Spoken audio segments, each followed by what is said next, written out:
नमस्कार दोस्तों, चंद्रकांत विभट अमेरिका से। मेरी दुनिया कैसी है मैं बताऊं आपको। ये आप देख सकते हो, ये दुनिया है जहाँ मैं जीता हूँ। चलो आज मैं बात करता हूँ, राम तेरी गंगा मेरी हो गई, पापियों के पाप धोते धोते। राम के नाम पत्थर भी हैं, भारत में तैर गए, सत्ता में आ गए और राम को ही लूट लिया। वीरेंद्र नानावटी एक अच्छे पत्रकार हैं, लेखक हैं। उसका आर्टिकल्स मैंने पढ़ा कि राम मंदिर लूट के बहाने इतिहास की तलाश, जय सोमनाथ। कन्हैयालाल माणिकलाल मुंशी देश के धुरंधर विद्वानों में से एक रहे हैं और गुजरात के नामी शिक्षाविद, इतिहासकार और शोधशास्त्री भी रहे हैं। मैं गुजरात में रहा। मेरे दोस्त सुरपाल कल स्वर्गस्थ, उनकी वजह से मैंने गुजरात का ट्रस्ट एक्ट, कॉन्स्टिट्यूशन, इस सब कुछ पढ़ा। बहुत साल उनके साथ, समझो 1980 से मेरा संबंध उनके साथ। उसके पहले 1975 से मैं चैरिटी कमिश्नर में ऑफिस में घूमता था, कोर्ट कचहरियों में घूमता था, LLB था, इंटरेस्ट तक इतने सारे केस से लड़ता था। और मैंने trust act 1950 act, Bombay public trust, और वो नाम का ट्रस्ट भारत में चलता है, लेकिन सबसे बड़ा जो लूट का जो आधुनिक हथियार है वो ट्रस्ट बनाना। और जितनी सारी बुराई, वो जितने बड़े संस्थानों के से ट्रस्ट बना उसमें है, शायद इतिहास में इतना सारा कलंकित इतिहास शायद लिखा जाए, रामायण महाभारत कम हो जाएगा, उसके पीछे कुछ नहीं है, मैंने देखा है। और आज तो ज़्यादातर ट्रस्टों में, सरकारी ट्रस्टों में वो राजकारणी घुस गए हैं, बंटा धार बना दिया है। वो हमारे दोस्त वडील मुरब्बी माननीय यशवंत भाई शुक्ल साहिब, एक्स चैरिटी कमिश्नर, उनके साथ आप पूछेंगे तो बताएंगे कि क्या चलता है। चलो मैं बात करता हूँ हमारे वीरेंद्र भाई नानावटी साहब से। उसके साथ बहुत सारी बातें की, तो उनकी जो मैं बात करता हूँ कन्हैयालाल माणिकलाल मुंशी और उसकी जो लिखी हुई किताब जय सोमनाथ, तो उसमें उसने जो पढ़ा कि स्कूली दिनों में पढ़ा था, और बहुत सारे ऐतिहासिक तथ्य और कथ्य विस्तृत से हो गए थे। सोचा एक बार फिर उन पन्नों की खंगाल जाए। वो मैं नहीं, वो नानावटी साहब लिखते हैं। वो स्नातक तक विज्ञान का विद्यार्थी रहा, इतिहास शोध एवं अध्ययन उसका प्रबल शौक रहा, और सोमनाथ पर हुए महमूद गजनवी और बाद के खिलजी और दीगर मुस्लिम आक्रांताओं के बारे में जानने की प्रबल उत्कंठा की। वो उस जमाने में साइंस ग्रेजुएट नानावती साहब। आज तो डिग्री की कोई कीमत ही नहीं, जब उस टाइम डिग्री की कीमत। आज डिग्री लो, आपके सामने नौकरियों का ढेर लग जाएगा, सामने आएंगे लोग। मैं 65 का BSc, मुझे पता है। गुजरात का मध्यकालीन, ये अनपढ़ लोग आज सत्ता में बैठ गए हैं, जिसने आपको मुखिया बनाया, नेता बनाया। गुजरात में भी ऐसे ही नेता सत्ता में अनपढ़, पर कैसे नेताओं को आप चुनते हो? क्यों चुनते हो? आप गलत हैं, नेता गलत नहीं है। तो गुजरात का मध्यकालीन इतिहास में अनेक तथ्य उद्घाटित किए हैं, खासकर पृष्ठ 189-191 में। कुल मिलाकर उसका निष्कर्ष ये है कि महमूद गजनवी के हमलों से लेकर आज तक हमारे राष्ट्रीय चरित्र में कोई बुनियादी बदलाव नहीं आया है। बकौल जय सोमनाथ, अनेकों राजा रजवाड़ों ने महमूद के लश्कर ने से स्वर्ण मुद्राएं लेकर सोमनाथ तक पहुंचने का रास्ता दे दिया। महमूद को किसने रास्ता दिया? किसने रास्ता दिखाया? अपने ही लोगों ने।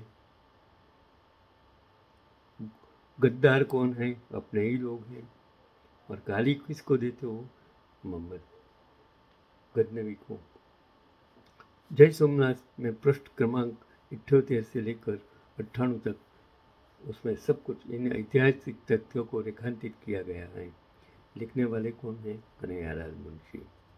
बकुल जय सोमनाथ। रावत बोला, मुल्तान का अजयपाल मुखिया आया था सुल्तान का संदेश लेकर, और सुल्तान ने मुल्तान से मुझको चौथ भेजी थी, मैंने भंडार में रख दी। ये सोमनाथ, भीमदेव, पाटण, कच्छ साम्राज्य का धाम है, हम क्यों लड़े, हमें इससे क्या। इतिहास के सूत्रों के अनुसार जब गजनवी का लश्कर कच्छ के दलदल में रास्ता भटक कर उलझ गया था, तब भारतीयों ने कीमत वसूल कर उसे बाहर निकाला। ये भी आज देखो, MP MLA जिस देश में खरीदे जाते हो और सत्ता पक्ष करोड़ों रुपए में उसको खरीदते हो, इलेक्टेड प्रजा की इलेक्टेड गवर्नमेंट को खरीद कर MP MLA अगर सत्ता पलट दी जाएगी, आज़ादी के बाद क्या मिला, और इस दशक में सत्ता में जिन लोगों को आपने पहुंचा इनसे क्या मिला वो, क्योंकि आप गद्दार हो, आप देशद्रोही है, ऐसे लोगों को सत्ता में बिठाने वाले आप हैं। तो इतिहासकार फरिश्ता लिखता है, तो इतिहास के सूत्र के अनुसार जब गजनवी का लश्कर कच्छ के दलदल में रास्ता भटक कर उलझ गया था, तब भारतीयों ने कीमत वसूल कर उसे बाहर निकाला। और प्रसिद्ध मुस्लिम इतिहासकार फरिश्ता लिखता है कि सुल्तान ने भारत के लोभी, लालची, आपस में घोर शत्रु रहे भारतीय राजाओं और रियासतों को धन देकर अपनी हिमायत में कर लिया था। इस युद्ध का वर्णन महमूद के 200 वर्ष बाद लगभग 1230 में इब्न असीर की किताब कामिलुत वारक में है। सोचिए कौन है जिम्मेदार, जिसके अनुसार खुद सुल्तान ने माना कि भारतीय राजाओं के मगर सोमनाथ को जीतना दुष्कर और मुश्किलात भरा था। और अलबरूनी ने भी इन पुरावों और तथ्यों का जिक्र अपनी अनेक किताबों में किया है। जय सोमनाथ में पाटन के राजा भीमदेव के पराक्रम के साथ राणा गोगा बापा के महाशौर्य और बलिदानों का भी विशद वर्णन है। और गोगा बापा 80 वर्ष की उम्र में महमूद के भारी लश्कर से लड़ते हुए अपने परिवार के 800 वीरों के साथ उत्सर्ग हो गए। और सुल्तान महमूद ने के एक हिंदू सेनापति तिलक और किसी कमल नाम के योद्धा का भी उल्लेख है, जिसने सोमनाथ से लूटी गई करोड़ों की बेशुमार धन दौलत को समेटने में सुल्तान की भरपूर मदद की थी। क्या राम मंदिर की लूट सोमनाथ की लूट का परिष्कृत, संशोधित और परिवर्तित संस्करण और टेक्नोलॉजिकल, आज तो टेक्नोलॉजी है तो परिवर्धित संस्करण नहीं है, ऐसा वो नानावटी साहब लिखते हैं। जय सोमनाथ में उस समय के देश काल का जो चित्रण मुंशी जी ने किया वो भयानक और रोंगटे खड़े करने वाला है। और किताब के कथानक में मोहम्मद के लश्कर के भय से रास्ते के गांव वीरान और खाली हो रहे थे। लोग खेतों और जंगलों की ओर भाग रहे थे। हर तरफ सुनसान जैसी खामोशी थी, कोई भी लड़ने को तैयार नहीं था सिवाय पाटण के। और आज के हालात क्या इससे अलग हैं? कहा जाता है कि प्रमाणित नहीं कि स्वयं मंदिर के पुजारियों और पंडों ने सोमनाथ के खजाने का ठिकाना महमूद को बता दिया था। बस अब आगे निष्कर्ष आप निकालो इन मंदिरों को स्थान पर। क्या राम मंदिर की लूट सोमनाथ की लूट का परिष्कृत, संशोधित और परिवर्धित संस्करण नहीं है? वो नानावटी बाद में मैंने थोड़ा कुछ पढ़ा कि अयोध्या के राम मंदिर और गुजरात के सोमनाथ मंदिर की ऐतिहासिक, राजनीतिक और धार्मिक यात्राओं की तुलना समकालीन विमर्शों में दो अलग अलग दृष्टिकोण से की जाती है। एक और जहां आलोचक और विपक्षी दल हालिया विवादों को लेकर इस तरह के गंभीर आरोप लगाते हैं, वहीं दूसरी ओर सांस्कृतिक पुनरुत्थान के समर्थक दोनों मंदिरों को राष्ट्रीय गौरव और लचीलेपन का प्रतीक मानते हैं।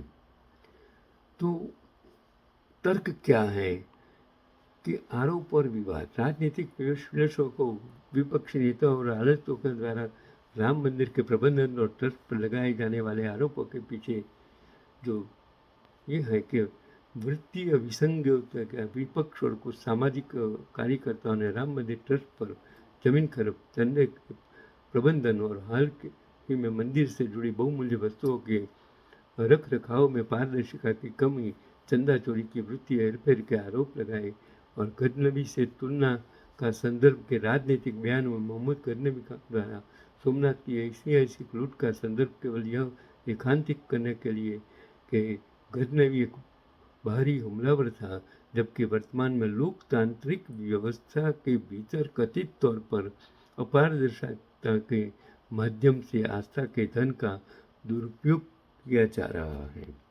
आज राम के नाम आप सत्ता में आए हैं।